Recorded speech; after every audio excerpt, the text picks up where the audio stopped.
दिल को छू लेने वाली कहानी। उस दिन सवेरे 6 बजे मैं अपने शहर से दूर शहर जाने के लिए निकला।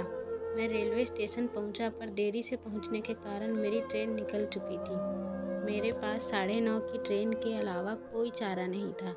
मैंने सोचा कहीं नाश्ता कर लिया जाए। बहुत ज़ोर की भूख लगी थी।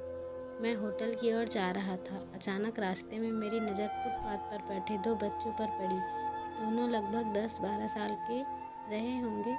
बच्चों की हालत बहुत ख़राब हो चुकी थी। कमजोरी के कारण अस्थि पिंजर साफ दिखाई दे रहे थे साफ दिख रहे थे।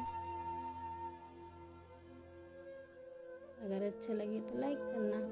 वे भूखे लग रहे थे। छोटा बच्चा बड़े को खाने के बारे में कह रहा था। बड़ा बच्चा उसे चुप कराने की कोशिश कर रहा था। मैं अचानक रुक गया। दौड़ती भागती जिंदगी में यह ठहर से गए जीवन को देख मेरा मन भर आया। सोचा इन्हें कुछ पैसे दे दिए जाए। मैंने उन्हें 10 रुपये देकर आगे बढ़ गए। तुरंत मेरे मन में एक विचार आया, कितना कंजूस हूँ मैं। 10 रुपये क्या मिलेंगे, चाय तक ढंग से ना मिलेगी। स्वयं पर शर्म आई। फिर वापस लौटा। मैंने बच्चों से कहा, कुछ खाओगे? बच्चे थोड़े असमंजस में पड़े। मैंने कहा, बेटा मैं नाश्ता करने जा रहा हूँ, तुम भी कर लो। अब कोई भी तो यही बोलेगा ना। वे दोनों बेचारे भूख के कारण तैयार तो हो गए, उनके कपड़े गंदे होने से होटल वाले ने डांट दिया और भगाने लगा। मैंने कहा, भाई साहब उन्हें जो खाना है वो दे दो, पैसे मैं दूंगा। होटल वाले ने आश्चर्य से मेरी ओर देखा। उसकी आंखों में उसके बर्ताव के लिए शर्म साफ दिखाई दी। बच्चों ने नाश्ता व मिठाई लस्सी मांगी। सेल्फ सर्विस के कारण मैंने नाश्ता बच्चों को लेकर दिया। बच्चे जब खाने लगे उनके चेहरे की खुशी कुछ निराली ही थी।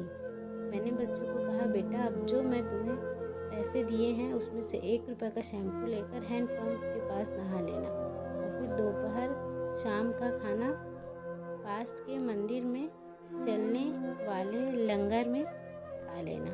और मैं नाश्ते के पैसे देकर फिर अपनी रोज की दौड़ती दिनचर्या की ओर बढ़ निकला। वहाँ आसपास के लोग बड़े सम्मान के साथ देख रहे थे। होटल वाले के शब्द आदर में परिवर्तित हो चुके थे। मैं स्टेशन की ओर निकला। थोड़ा मन भारी लग रहा था। मन थोड़ा उनके बारे में सोचकर दुखी हो रहा था। रास्ते में मंदिर आया। मैंने मंदिर की ओर देखा और कहा, हे भगवान आप कहाँ हो? इन बच्चों की ये हालत, ये भूख, आप कैसे चुप बैठ सकते हैं? दूसरे ही क्षण मैंने मन के विचार आया, पुत्र अभी तक जो उन्हें नाश्ता दे रहा था वो कौन था? क्या तुम्हें लगता है तुमने वह सब अपनी सोच से किया है? मैं स्तंभ हो गया। मेरे सारे प्रश्न जैसे समाप्त से होने लगे और मैं करता भी तो क्या? मैं तो बस सोचने लगा। ऐसा लगा जैसे मैंने ईश्वर से बात की हो। मुझे समझ आ चुका था, हम नियमित मात्र के कार्यकलाप में वो महान है। भगवान हमें किसी की मदद करने तभी भेजता है जब वह हमें उस काम के लायक समझता है। किसी मदद को मना करना वैसे ही है जैसे भगवान के काम को करना मना करना। मत आपको कोई भूखा या लाचार मिले, आपसे कुछ खाने के लिए मांगे तो आप अपनी सामर्थ्य अनुसार मदद जरूर करें, क्योंकि स्वयं भगवान ने आपको इस काम के लिए चुना है।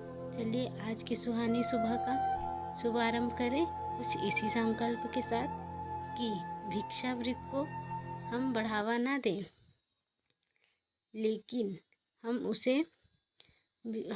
हम बढ़ावा ना दें, लेकिन आश्रित, लाचार और भूखों की मदद हम जरूर करें। ईश्वर से प्रार्थना हमें सद्बुद्धि प्रदान करे और इस लायक बनाए। हम बदलेंगे, युग बदलेगा। हम सुधरेंगे, युग सुधरेगा। पहले अपना आप सुधर जाओ यारो, मिलजुल कर। पहले अपना आप सुधारें। आओ यार, मिलजुल कर हम मानवता का रूप निखारें।